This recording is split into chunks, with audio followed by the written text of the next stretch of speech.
In today's video, I'm going to teach you how to add payment method to Apple ID with family sharing. First, open Settings on your iPhone or iPad. This step is crucial as it takes you to the central hub for all your device's configurations. You will see a list of options that control various aspects of your device. The Settings app is represented by a gear icon, which makes it easy to identify. Once you tap on it, your screen will display a range of settings from Wi-Fi connections to notifications. This is the first step towards managing your payment methods, so take a moment to locate and tap on the Settings app. This ensures you are on the right track to make changes to your Apple ID. Next, tap your name at the top of the Settings menu. This action is important because it directs you to your Apple ID settings. Here, you can manage your account details, including payment methods and subscriptions.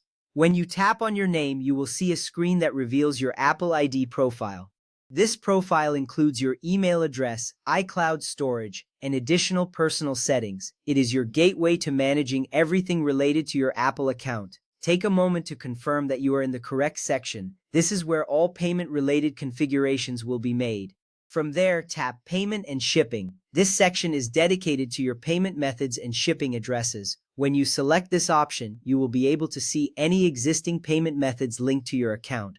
This screen will also show you your shipping address, which is essential for online purchases. If you are the family organizer, any payment methods you add here will be used for family purchases. This is a key step as it helps manage how your family shares costs and makes purchases together.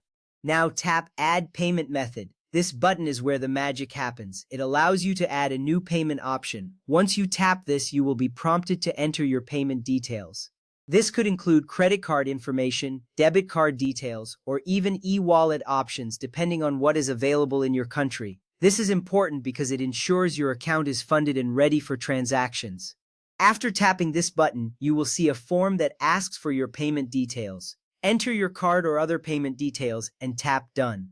This is the final step for adding your payment method. Make sure to double-check your information for accuracy. Apple supports various payment methods, including credit and debit cards, as well as carrier billing options in some regions. Accurate entry of your details is crucial as mistakes can lead to payment issues later. After you tap Done, you will see a confirmation appear on the screen, reassuring you that your payment method has been successfully added. If you are the family organizer, remember that the payment method you add can be used for purchases made through family sharing. This means you are responsible for family purchases, which is essential for keeping track of shared expenses. When purchase sharing is enabled, any purchases made by family members will draw from this payment method. This organization of payment methods helps streamline family finances and makes it easier to manage shared expenses. If you are a family member, be aware of certain restrictions. On older versions of iOS, your purchases generally use the organizer's payment method. Only the organizer can manage the family payment method in this case. This limitation is in place to ensure that family spending is controlled and managed effectively. On newer versions of iOS, adult family members may have more flexibility. They can add their own payment method by going back to Settings, tapping on their name and then selecting Payment and Shipping. This allows their purchases to use their card first, giving them some autonomy. This is important because it allows for individual financial management within the family. Lastly, if the Add Payment Method button is grayed out or missing, it is essential to check with the family organizer. Ask them whether purchase sharing is turned on. This setting can limit your options and may require changes on their end. Understanding these limitations helps you navigate the family sharing features more effectively. Thank you for following along, and I hope this guide helps you manage your payment methods with ease.